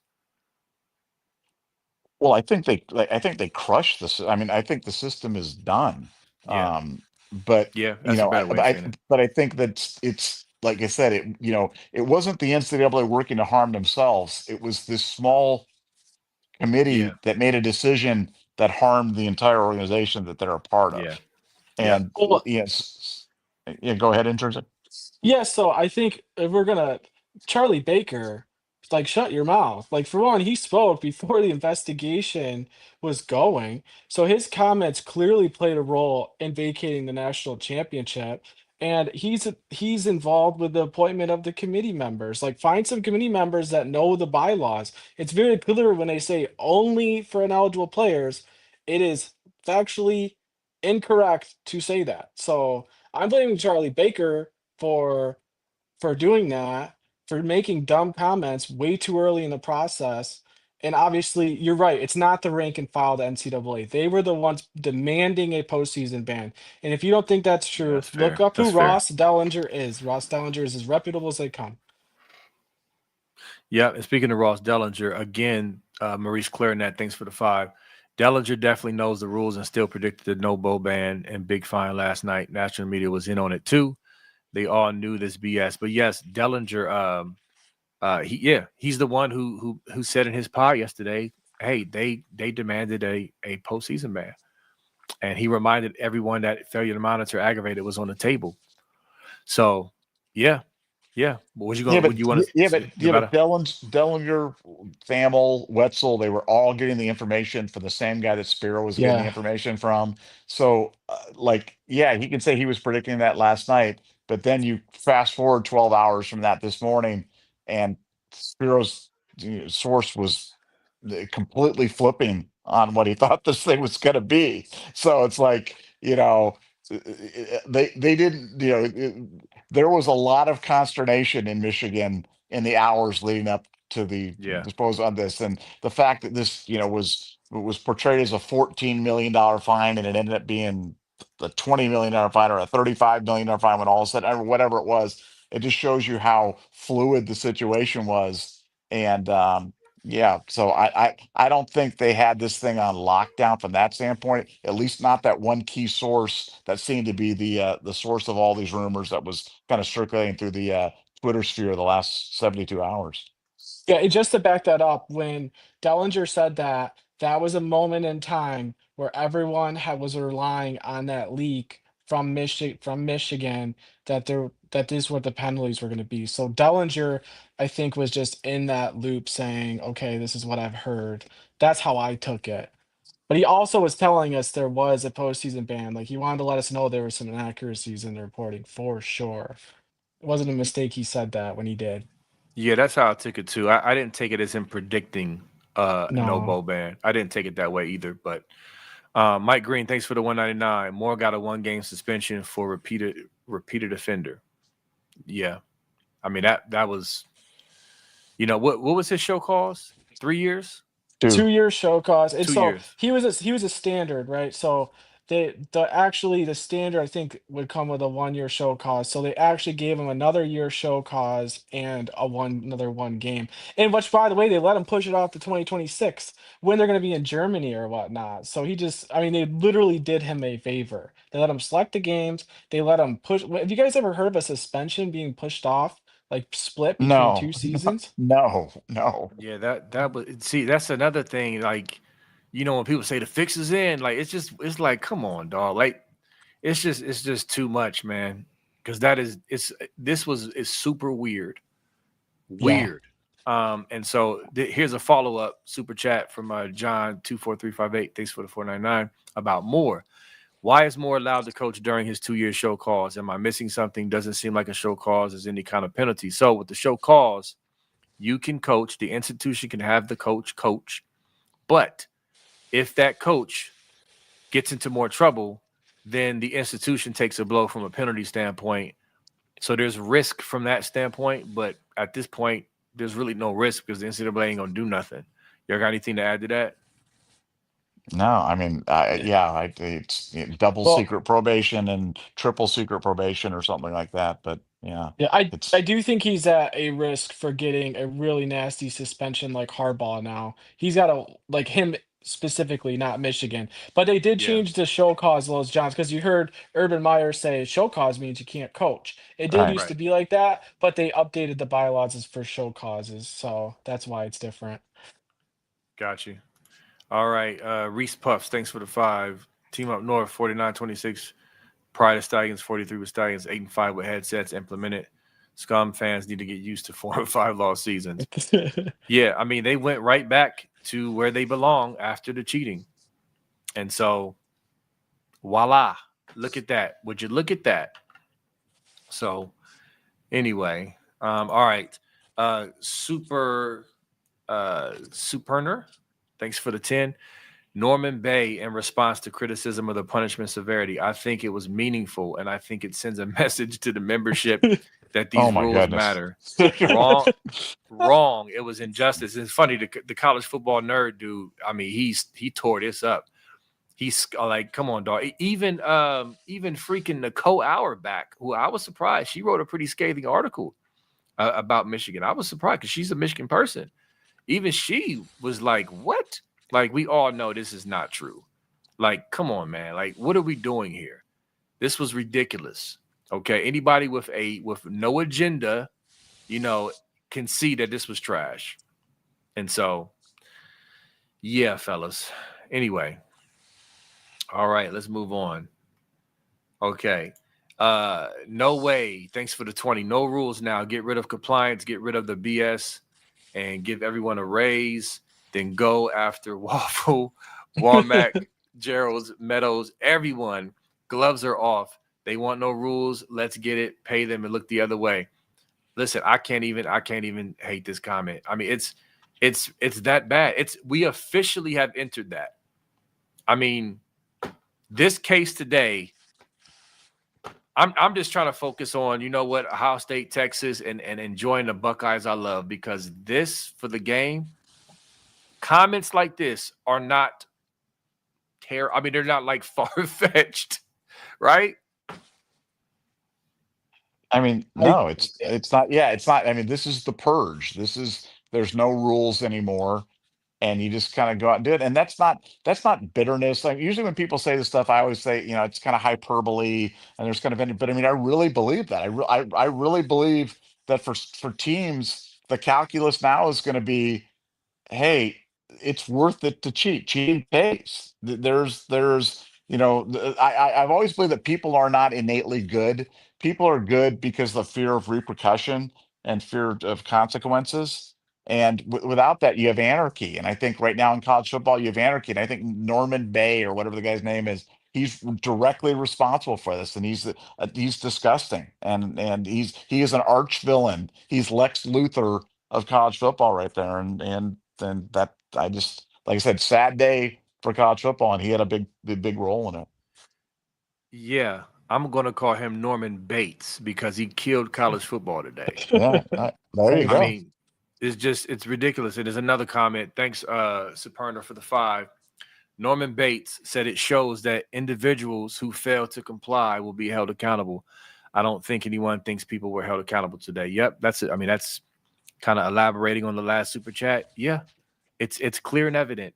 Like I said, the media has been all over this. Real college football fans with no goofy agendas have been all over this. So absolutely, man. Adams, thanks for the 2. Akron got a postseason ban, but not the team up north. WTF? Yeah, I didn't know that either till earlier today. I mean, what was y'all's thoughts about that? Ain't that crazy? Well, look, anybody who's gotten a postseason ban or they'd have the audacity to even suggest could get a postseason ban in the future this case is going to be the standard bearer for every reason why that's not even. But they have to legislate it out. The thing, just legislate it out. That's fine. If you want to do that, I'm okay with that. I think it's silly, but you've essentially done it, so you might as well just codify it and just go do it right now. Yeah, Yep. I just think that goes to they didn't care about Akron's future players, right? They didn't care about all the players Right. were part of the scheme and lost games or got injured or had their careers thwarted, right? It's not a fair decision, and that's why there should be outrage and why there is. Yep. For sure. Braden Hatton, thanks for the 499. Why would Michigan appeal, citing the NCAA didn't follow their bylaws when they're not following of bylaws benefited them? The arrogance is unreal. I mean, one of many great questions to ask, fellas. What y'all got on that one? I've got nothing. Well said. I mean, my thoughts exactly. It's like, yeah, you want to cite the inconsistencies in the bylaws when you had you literally had a committee on infractions not follow the bylaws. Just throw the bylaws out and make new law. And that's what happened. And for the first time in history, it's ever happened, they did that. And that's supposed to be okay. And it's just not okay. But I say good. Keep their cheating in the news. Let them drag it out for more time. I mean, just more people know that they're tainted, like their title's tainted. There's no risk to them appealing though, really, because they only can affirm the ruling. So it's a risk-free bet they can take on appeal. Yeah. I mean, they went from bylaws to bylaws. Yeah, yeah. Exactly. You'll be here all week. Yeah. Be sure to tip your waitress. All right. Superner, thanks for the 50. Norman Bates. After October 17th, 2023, there's no evidence that anything he did affected the outcome of Michigan's game that season. What about before? How can you be eligible for the postseason if you were cheating in the regular season? Again, Yeah. another fantastic question that normal, regular people with functioning brains would love the answer to. Anybody got anything? No, it's so spot on, man. It's so spot on. These are points we've been making for 2 years and stuff. Like, it doesn't, if you cheated all the way up, but you didn't cheat on the final, but you cheated on all the quizzes up to the final, you cheated. And this is, I mean, this Norman Bay guy is a piece of work. I mean, if that's my lawyer, if that's I think he's a lawyer at some law firm. So if that's my lawyer. I'm getting a new I'm getting a new law firm because this guy's a buffoon. I mean, can we audit this guy? Oh my gosh. Yeah. It's like we're failing to monitor the COI at this point. So yeah, it's crazy. Mike Green, what's good, bro? Thanks for the 199. The cheaters up north is so stupid. This opened up a can of worms. It did. It definitely opened up a can of worms, but it's not just them. It's the Committee on Infractions who opened up a can of worms because they, I mean, it's like you can say the murderer who was, who should have been sentenced according to the law, should have been sentenced to the electric chair. But the judge said, no, let him go back in the streets and kick it and chill and murder more people. I mean, the judge is complicit as well. Anything on that before I move on? Yeah, no, I think it's a great analogy. I think that's what it is. It's, you're letting people off for the most egregious crimes, and you're just sending a message to everybody that it's okay. It pays, crime. They say crime doesn't pay. Well, in this case, it did. For sure it did. Yep, it definitely did. Jim Duchel, our good friend. Thanks for the 1999. I've been saying since the commissioner wrote the letter to the NCAA about Michigan didn't need any more punishment. The NCAA took that and moving forward, that these my guys in the office today resigned because of it. Yeah, well, I don't know, Jim, if listen, I don't put nothing past any of them as far as what, if the letter helped. I don't know. Honestly, I'm open to any suggestion of this corruption. Go ahead, Intrinsic or Nevada Think, or Intrinsic. yeah, Go yeah, for they it. got us. They got the highest charge possible. His letter didn't help him at all. Right. So, It- and it was it- standard procedure. So, yeah, But but exactly. Good point. but to your point, B, it's like, yeah, they got the highest charge, they got everything, they got more than even we could have even hoped for them getting that, Right. or as much, the It max. was worse Like than we thought, it probably. was worse than we, it was the max daddy that they got and everything that they got. But for some reason, and whether it was the letter, I mean, like you said, at this point, we always, whenever we deviate from fact thing and we get into speculation, then we always try to make sure you guys know we're speculating. But yeah, was it the letter? Was it television partners? Was I have no idea what it was, but it was something. It was something that those guys felt empowered to completely deviate from precedent, from history, from the bylaws, from the rules, from the guidelines, from the metrics, from the matrix. I mean, they just went off on their own and made up their new punishment. And I'm sorry. Could it have been the letter? That's as good a guess as anything else. yeah. Yep, for sure. John M, thanks for the 199. Could the members of the COI be on the take? Yes, they could. They could. Yeah. I don't know if they were, but they could. Again, I'm open. I said yesterday, if they get off, because again, my confidence was in all the work we did, the bylaws. One thing I'm wrong for is maybe I put too much trust in man to do the right thing. Maybe I was naive in putting trust in someone to carry out what they're supposed to do. And so, and I said, if that doesn't happen, then corruption is in play because nothing else makes sense from a logical standpoint. And so, again, others around the country are saying the same thing. The media, the people who are dissecting this, who love the sport, they're saying the same thing. This doesn't make sense at all. And so, could the members be on the take? I'm willing to entertain that based off of today's actions, fellas. Well, yeah, my question is, how do you confirm every aspect of the crime? Every aspect of, they didn't dispute the aggravating factors. They didn't dispute the witness testimony. They didn't dispute the nature of the crime. They agree with all of that.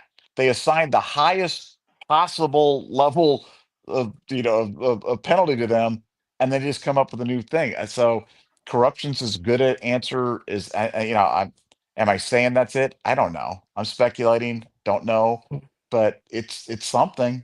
And I'm open for other theories because it just doesn't make any sense, guys. It doesn't make, from any level you go, it doesn't make any sense. And I don't know your thoughts on Yeah. that. Yeah. My thoughts are leading up to this, we had no evidence that the COI was able to be corrupted because they always followed their laws. And then this one, they didn't. So, Yep. Period. Sean Linsky, thanks for the 499. If Gene Smith was the AD at Scum, they would have gotten a 5-year ban. And 100. This is funny. Definitely. $100 million fine. Great reporting, Intrinsic. Not your fault. Cowards are in power. OH Nevada. Yeah, I agree. Listen, I, I, I've I'm frustrated for myself, obviously, but as I said earlier, I'm frustrated for great guys like Intrinsic, who I was able to meet and connect with during this scandal, and he has done a phenomenal job. So, to me, I hate that he worked this hard. We all did. We all partnered, but I'm talking about his individual work that he's done. I hate the fact that he was robbed of getting credit and flowers for his hard work because of this corruption buffoonery. So shout out to Intrinsic, man. Great dude, integral dude, character, honest, wants to get it right. It's like that. There's many things that frustrate me. That's one of the things that frustrates me, is that a good guy like that couldn't get the respect he deserved. We respect him. Real ones respect him, but he deserved better than this as far as the work he put in for this.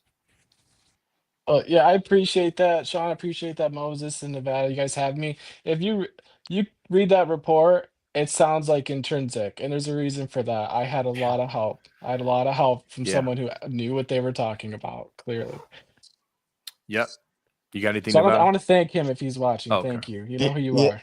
yeah, no, yeah, no, it's just count, just in terms of whenever you're going through this, just say, you know something, at least I don't have a message board and I get abused from the members, something about being wrong. So at least Yeah. you can go home and to hang out with the wife or the girlfriend and to take the dog for a walk or something like that. You don't have to do that. But yeah, we get to live in the world of how did you guys not know that the COI was gonna go rogue? And I'm like, Right. I don't know. I don't know. Just didn't factor that one into the equation there, guys. So Yeah. count your blessings. I love that Yeah. people are like, everyone's seen this happening. No, you didn't. This has You never didn't. happened before. Of Right. course, I after the know. fact, People oh, I don't they knew just it. talk, man. They're talking out of Yeah. frustration and hurt and all that other stuff. And Well, and listen, I'm trying to be sensitive because I'm a man of the people. I understand. I try to give people some space and some grace. But when things subside a little bit and you're not in the heat of the moment, you tend to think things through a little better. And so anybody trying to trash Nevada Buck as if he was lying or misleading or doesn't have sources, come on, man. Like, just use your brain and go back and, like, how this all went down. Like, while you were watching real time, when we were giving you information straight from the facts, straight from the bylaws, straight from everything. We follow everything to a T. And even Nevada source months ago said, hey, this is pointing towards a failure to monitor. His source came in and really confirmed that before we got to a point where we felt confident on our own research. And it's like, yep, he's right. And guess what? He was right. And the COI blew it. So you can be angry. You can blame Nevada Buck. To me, I blame the system. I blame injustice. I blame corruption, whatever you want to call it. There is absolutely no reason why Scum should have gotten out of a postseason ban. This is the first, for those who missed the beginning of the show, this is the first failure to monitor aggravated without a postseason ban. Well, can I share something real Go quick? ahead. So I'm on X. Like, you guys reached out to me because I clearly had some information that turned out to be true. So the little tidbit, when I said Michigan, I do not believe they are a repeat violator. Nevada was the first one to reach out. Like, what? Are you kidding me? Like, why? He literally wanted every explanation and wanted me to prove him wrong. So I know Nevada was definitely searching for truth. Yes. 100%. And he was right about that. And honestly, Yeah. I was skeptical about that to the very end because I'm like, okay, well, we don't even need repeat offender anyway because the penalties still apply. And I was like, I don't know because it's kind of vague in the bylaws. But again, Nevada, but he just makes stuff up and just lies, whatever. I mean, again, man, it's people going people. Stilly Matt, like you said, to repeat what I said. Whatever, man. Hate who you hate. Do what you do. Ignore facts. Ignore logic. Ignore nuance. Ignore, reason. Whatever, man. I'm tired of people. Whatever. Goofy people, not the good people. But anyway, all right. Terry, thanks for the 499. As a Spartan, I am proud to stand with my Buckeye brothers. You have integrity and honor. We don't have to cheat to win. Go green in OH, Nevada. And go Hey, green intrinsic. go green. Hey, I don't know Terry, what I'm a y'all say. Spartan Is too. it Go. is it I say go white. I say go What? white. But I didn't give a okay? shout out So to it's go Terry. green, go Oh, white. okay. Okay. Hold on. Go Okay. green, go white. Yeah, Okay. Go green. go white. We did it. We did it. We're That's back, funny. Terry. Our program's on the way up. We're You'll back. see That's it. funny. You'll see it. Oh man. All right. Climbing through these. We almost getting through. Thank you for the super chats, but we got a lot. All right. Michael Jarrett, thanks for the 20. The game in Scumville is going to be crazy. We're going to want even more blood. Also, other Big Ten coaches should get together and plot against them. Teamwork. The hell to Scum. Got it. What? Got it. Fires me up playing sports and following rules. Okay. That's good. Yeah. I mean, listen, I know James Franklin is not happy. I know Greg Schiano was not happy. I know again, the New York Times article when this first came out, there was a lot of coaches not happy. And so it ain't just about the Buckeyes being salty because they lost. College football took a hit today. Period. All right, y'all want to say anything about this before I go on? Go green. Go Nope. green. Go away. We get all the Sparty love in here you want. I'm fine with that. Oh man, that's crazy. I feel weird. This alliance is just making me uncomfortable now. So Hey, Shannon Sharp said it. America hates cheaters. No, you're not Yeah. America's team. He said it. No one likes the cheaters. No one likes cheaters. It's just a fact in anything in life. Do it the right way. That's true. All right, Charles Parker, thanks for the 199. Yes. You said what? I'm just celebrating his. Sorry, I jumped ahead. I Oh, no, just you love good. this. I love this one. Let's celebrate Moore will be their coach. Mediocre. That's true. That is one win today. That Nevada, I'm sure he's happy about. Justin Spiro is happy about. Yeah, because he's definitely mid. And so and he's like, well, he beat you in the shoe. Well, listen, no, the cheating for 3 years beat us in the shoe because it messed with Ryan Day's head, not him. Okay, that's what beat us. So in the big blouse, up in Ann Arbor, we gonna see. We gonna handle business. Anything? Go ahead. If they ever say that to you on X, just say, "So did you win a national champ?" Or "So did you make the playoffs?" Just respond with just that line to him. Yeah, Kill it. 13 to 10 though. 13 to 10. 13 to 10. 13 Oh, to 10. so did you make the playoffs? Right, exactly. You had to get the playoffs expanded to make it, but did you make the playoffs? Yeah, it's the best comeback. I'm telling you. Yep, it's the only comeback. All right. It's the only argument I need, Sean. Anyway. All right, let's see. Adams, thanks for the 5. The ruling today sucked, but the season is just around the corner. Amen. Let's get this behind us and cheer on the Buckeyes to bring home some hardware. OH, Nevada? Go green. Yeah, go. I was going to say OH, intrinsic. We're not about to just go green you up while you not saying IO. But listen, again, you're right. You're right. We've been following this, reporting on this, as we should have, and now it's come to an end. And listen, I'm fired up.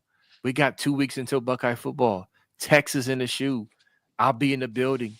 I cannot wait. So yes, amen to that, man. I'm super excited. Nevada? Yeah, I mean, we're gonna take a break tomorrow. We're gonna have it's kind of like the thing like when you're in bowling and you have like like the bad frames and you draw like the little line of thing to kind of end the thing.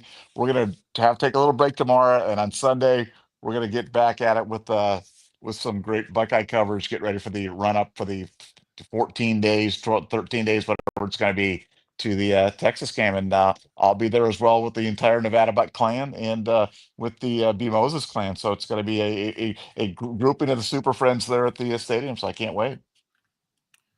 Yep, for sure. All right. Pretty simple and plain here. It says, "Scum sucks, NCAA sucks. Thanks, Iowa Buck, for the 199." Pretty straight to the point. I would agree. No argument there, fellas. Any argument there? No lies detected. Nope. At all. Thanks for the 199, Chris. I appreciate you. Let's see. SC Buckeye, thanks for the 499. Thanks for being a scoop out. Remember, would this expedite the Big Ten and SEC breakaway from the NCAA, creating a super conference, leaving scum outside? Nevada kind of hit on this earlier. Probably, if anything, wouldn't this? I mean, it's just like this was a major blow to the integrity of the system and of the game. So, yeah, this might hasten that. Y'all got anything on that? Yeah, I mean, I absolutely believe that. I absolutely believe that's coming fast. I mean, they're all beckoning. They want a commissioner in the worst way, and sometimes there's like little things that just like the proverbial straw that broke the camel's back, and this might have done it today. I mean, it's going to be the wild west of football until they do that. So yeah, it definitely expedites it. Yep. All right. We got Jim Duchelle. Thanks, brother, for the 499. It's not standard procedure. That's a BS comment. Look at what the commissioner of the SEC has done. He steps back. Total BS comment. Okay. Well, I'll say this, Jim. I guess we can have the opinion that Tony Petitti's comment was BS, and maybe it was if you just don't agree with how the system works. But the fact that it was standard procedure for most conference commissioners to do that is true. There's a history of conference commissioners doing that. And correct me if I'm wrong, Intrinsic Nevada, in the was it the what SEC team case was it where the Sankey stepped in? Was it Ole Miss or was it Tennessee? Tennessee? It was Yeah. Tennessee. So the SEC commissioner did step in, in a similar fashion, even though they was about to get cracked. So anything on that? Yeah, I want to Well, say that what Jim's saying here is, I mean, he had a chance to do the right thing and not issue that letter. We have every right to be upset with Petitti on this. Sure. Like, he should have fought for what's right, even if it is standard procedure, if you believe it's not. He had a chance to do something, he didn't. Nevada. I mean, I'm a big Tony Petitti stan, but I agree with that. I think this was a misstep. I think it was a misstep, and I'd like to believe that it didn't impact the thing, but at this point, you know, anything's possible. But yeah, I definitely think it was a unforced error. Yep. All right. Let me make sure. All right. Could other institutions sorry, Braden Hatton, thanks for the 499. Could other institutions who receive harsher punishments despite cooperating now come after the NCAA for overreach in their cases? I would. Why not? Go after them. I mean, this right here was unprecedented in a bad way, in a terrible way for the game. So I would feel away. Like I said, with Tennessee Sports Talk Jay, I would feel away that Michigan got what they got, and they had freaking failure to monitor aggravated, the worst on the scale. And Tennessee got exemplary cooperation. Like, you know what I'm saying? So, fellas. Intrinsic. Yeah, so I think Tennessee is the best example. It literally just happened. Tennessee fired, we don't got to rehash the whole thing, but they fired everyone who knew and who should have known, among many other things. And they basically, besides the fine difference, which is meaningless, had the same penalty levied on them. So I'd be very upset if I was Tennessee. I imagine some people in the Tennessee administration are very upset at this ruling. Hopefully they sue. Yeah, for sure. All right. Is the let me see. Chris, thanks for the 499. Is this the penalty that Michigan was offered from the start? Why didn't they accept it? Well, that's the thing that we've been talking about, and Nevada's been really hitting home, is that the NCAA is who said this is what we want. Based off of what you jokers did, that you're guilty of, this is what we're asking for, which is a 2-year postseason ban. And they took it to the final hearing, and apparently that worked out for them. It usually doesn't work out for them. It's rare, but I guess if you got the back end fully loaded with your hijinks and your on the take or whatever was going on, goofiness behind the scenes, I guess that just worked out for them. But that's why is they didn't accept it because they didn't want to do a negotiated resolution for a postseason ban when they can just go to the COI and get Norman Bates to kill college football for them, fellas. Yeah, I Yeah, mean, so oh yeah, go ahead, Intrinsic. Yeah, so Michigan leaked the response anyway to Ross Dellinger, a very reputable reporter. He said yesterday that they demanded a postseason ban, and that's why there was no resolution. Yeah. Yeah, which again makes sense. I mean, that puts to everything that I'd heard, everything that we'd been hearing, the reason why this took the rare case of going to a full hearing, and they ended up on the metric of a 2-year postseason ban, and they just didn't pull the trigger. We'll never understand that. Yep. Indeed. All right. Got a couple more here. Cars Washington, thanks for the 499. Thanks for being a Scoop Archer member. Can the COI be held accountable for not following bylaws? Great question. I mean, can they? Maybe somebody can go in and with a legal team and say, yo, this is what your bylaws say. Why aren't you following your bylaws? This institution harmed a lot of other institutions and their players. Tennessee, CJ Stroud. I mean, like, money was lost, jobs were lost because of this cheating scandal. Nah. So I'm wondering, from a legal standpoint, you tell me, guys, do you think that's something that's plausible if somebody was motivated? Intrinsic. Yeah, so understand the COI is they're volunteers. So take that into account. I believe they, if they were held accountable, they would be no longer allowed to volunteer on that committee. I mean, the lawsuits, if there are any that come back, will hurt the NCAA, who I believe actually wanted punishments to go down the right way. So All right. Nevada, did you have anything on that? Well, yeah, I'm not sure what I don't know if there's a specific remedy. It's kind of like a jury. Like a jury's got a lot of latitude in terms of finding stuff, but they're not supposed to just make new law. And that's just the wild card that that you just never comprehend. You just don't think that that's even in the cards. And for some reason, they felt that they could do it, they should do it, and then they even say in the decision that they're suggesting language change to the Constitution for the NCAA, and they just took it upon themselves to proactively do it, and just it'd never been done before. So we're kind of into unprecedented territory. Yep. Indeed. Pastor Mark, what's good, brother?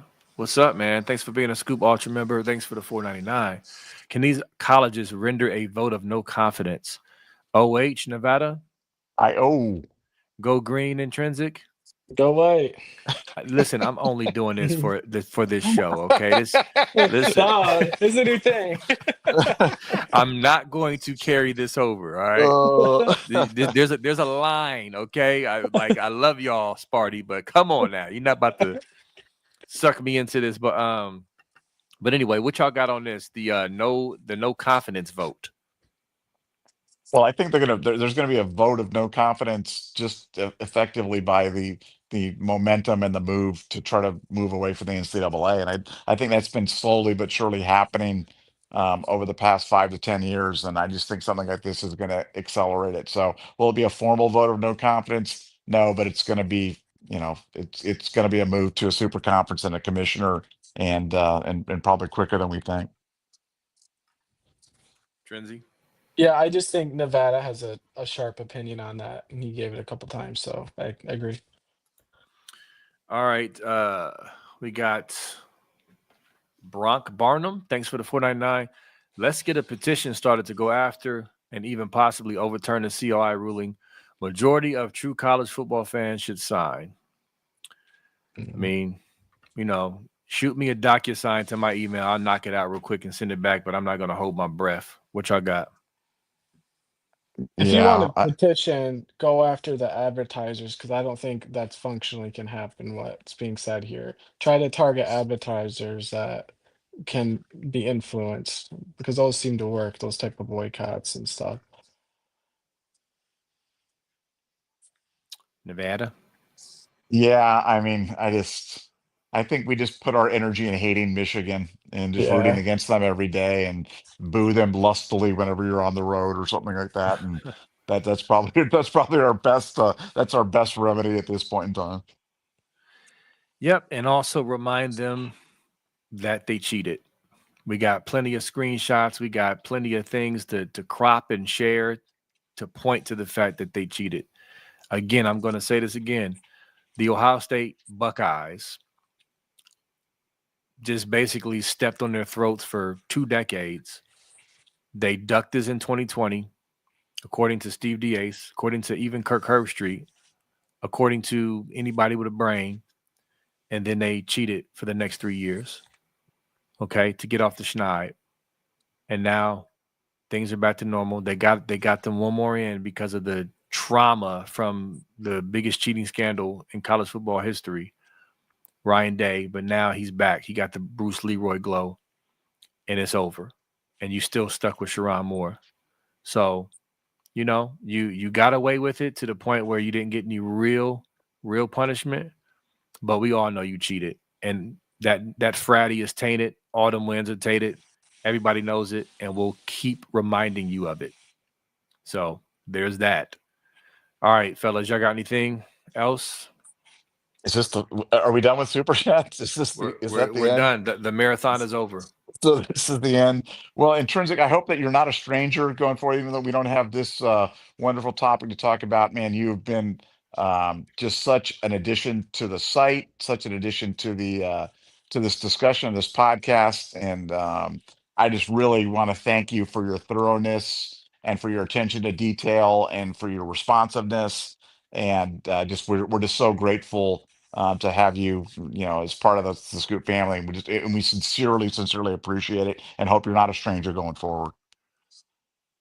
Yeah, I mean, I appreciate you guys having me on, and I think you guys have done probably the best job of spreading the news of what happened here, because what happened here was a tragedy to college football.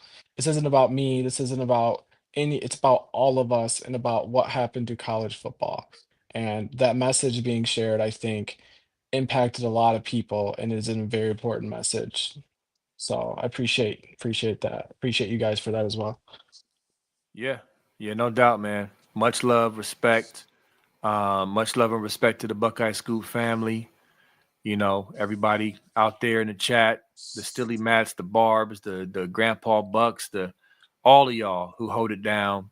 Again, tough blow for not just Buckeye Nation today, but college football. It's really sad, disgusting, and disappointing, but we will get past it. We got a great team to look forward to in a couple weeks. I don't know if y'all seen, it looks like there's some rumblings that Julian saying was either named a starter or was about to be named a starter. That's not a revelation. We knew he was going to start, but it seems like it's about to be official. But I've been on here, so I haven't been able to really dig into it. But listen, it's almost go time. And we're going to go on another run and go after another natty, man. So that's where the energy will turn. Finally, we get some football back, some Buckeye football back. And so, yeah, it's time to move on and get excited about that. Real quick, a couple more came in and we're going to close out. Charles Parker, thanks for the 199. The punishment will come in November. Amen.